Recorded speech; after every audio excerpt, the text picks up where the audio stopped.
मेरा नाम नेहा है। उम्र 30 साल।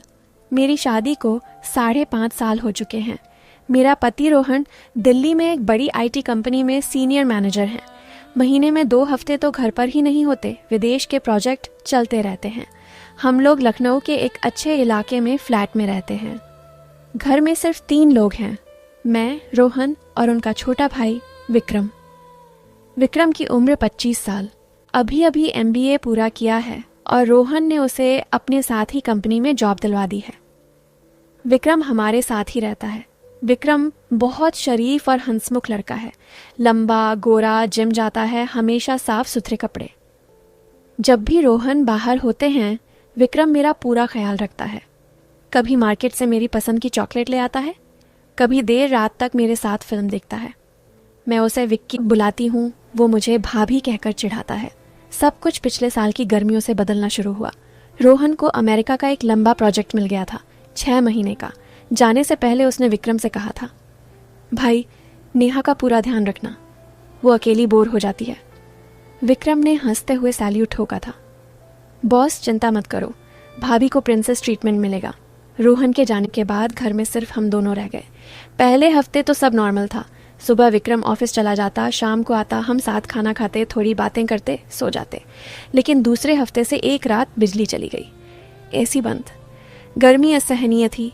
मैं बालकनी में खड़ी होकर हवा खा रही थी। सिर्फ स्लीवलेस नाइट सूट पहना था। विक्रम भी आया और मेरे बगल में खड़ा हो गया। उसने सिर्फ शॉर्ट्स और बनियान पहनी थी। उसकी छाती पर पसीना चमक रहा था। उसने धीरे से कहा, भाभी इतनी गर्मी में कैसे सोएंगे? मैंने हंसकर कहा, कूलर चला लेंगे। वो बोला, कूलर से क्या होगा, पास में कोई ठंडा बदन चाहिए। मैंने उसे घूरा। विक्की, मुंह संभाल के। वो हंस पड़ा, लेकिन उसकी आंखों में कुछ और था। उसी रात 2 बजे मुझे प्यास लगी। मैं किचन में पानी पीने गई। विक्रम सोफे पर लेटा था, सिर्फ शॉर्ट्स में। उसका बदन चांदनी में चमक रहा था। मैं पानी पीकर वापस जा ही रही थी कि उसने आंखें खोल दी और धीरे से बोला, भाभी एक गिलास मुझे भी। मैंने गिलास बढ़ाया। उसने गिलास लेते वक्त मेरा हाथ पकड़ लिया। उसकी उंगलियां गर्म थीं। मैंने हाथ छुड़ाया और कमरे में चली गई। लेकिन रात भर नींद नहीं आई। धीरे धीरे बातें बढ़ने लगीं। हम साथ फिल्में देखने लगे। कभी कभी उसकी टांग मेरी टांग से टच हो जाती। मैं हटाती नहीं थी, वो भी नहीं हटाता था। एक रात हम रोमांटिक मूवी देख रहे थे, हीरो हीरोइन किस कर रहे थे। विक्रम ने रिमोट से वॉल्यूम कम किया और धीरे से कहा, भाभी क्या आपको कभी ऐसा लगता है कि हम भी? मैंने उसकी तरफ देखा। उसकी आंखें मेरे होठों पर थीं। मैंने कुछ नहीं कहा, बस सिर हिला दिया। उसने धीरे से मेरे गाल पर हाथ रखा और बहुत नज़दीक आ गया। उसकी सांस मेरे होठों पर लग रही थी। मैंने आंखें बंद कर लीं और फिर वो किस हो गया। पहला किस, बहुत लंबा, बहुत गहरा। जब हम अलग हुए तो दोनों की सांसें तेज थीं। मैंने उसका कॉलर पकड़कर फिर खींच लिया। उस रात हमने वो सारी सीमाएं तोड़ दी जो एक देवर और भाभी के बीच कभी नहीं तोड़नी चाहिए। सुबह जब आंख खुली तो विक्रम मेरे बगल में था। मैंने उसे धीरे से जगाया और रोते हुए कहा, विक्की हमने बहुत बड़ी गलती कर दी। वो मुझे गले लगाकर बोला, भाभी मैं बचपन से तुमसे प्यार करता हूँ। भैया ने तुम्हें पाया, मैं हार गया था, लेकिन अब मैं तुम्हें छोड़ नहीं सकता। मैंने भी उसे गले लगा लिया। उस दिन से हमारा रिश्ता बदल गया। दिन में हम देवर भाभी थे। वो मुझे भाभी कहकर चिढ़ाता, मैं उसे डांटती, लेकिन रात को हम एक दूसरे के थे। वो मेरे लिए फूल लाता, मेरे बालों में लगाता। मैं उसके लिए उसकी पसंद का खाना बनाती। कभी कभी ऑफिस से जल्दी आ जाता और मुझे पीछे से गले लगा लेता।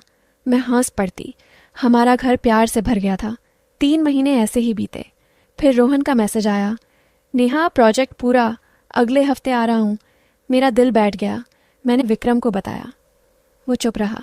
रात को वो मेरे कमरे में आया और बोला, भाभी अब हमें रुकना होगा, भैया आ रहे हैं। मैं रो पड़ी। बोली, विक्की मैं तुम्हारे बिना नहीं रह सकती। बहुत बलक के लिए मैं भी नहीं रह सकता, लेकिन हम भैया को धोखा नहीं दे सकते। रोहन आए। मैंने सब कुछ नॉर्मल करने की पूरी कोशिश की। विक्रम भी अलग कमरे में शिफ्ट हो गया, लेकिन जब भी हम अकेले होते, आंखें मिलती तो दोनों रो पड़ते। एक रात रोहन सो गए। मैं चुपके से विक्रम के कमरे में गई। वो जाग रहा था। मैंने कहा, विक्की। बस एक आखिरी बार उसने मुझे गले लगा लिया।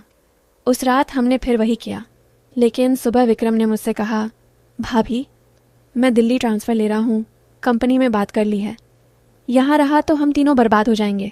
मैंने उसके पैर पकड़ लिए, रोते हुए बोली, मुझे मत छोड़ो। वो बोला, नेहा तुम भैया की हो, हमेशा रहोगी, बस इतना याद रखना कि तुम्हारा देवर तुमसे बेहद प्यार करता है, हमेशा करेगा। और वो चला गया। आज रोहन मेरे साथ है, घर में सब पहले जैसा है, लेकिन जब भी मैं अकेली होती हूँ तो विक्रम की वो चॉकलेट याद आती है, वो गले लगाना याद आता है। कभी कभी उसका मैसेज आता है, भाभी आप ठीक हो ना, मैं बस लिखती हूँ, हाँ विक्की तुम खुश रहो। दोस्तों, ये थी मेरी और विक्की की कहानी। कुछ प्यार छुपाने पड़ते हैं, कुछ रिश्ते नाम के लिए तोड़ने पड़ते हैं, फिर भी दिल आज भी उसी के नाम की धड़कन लेता है। अगर कहानी दिल को छू गई हो तो लाइक कर दीजिए, चैनल को सब्सक्राइब कर लीजिए। अगली कहानी बहुत जल्द। तब तक के लिए ख्याल रखिए अपना।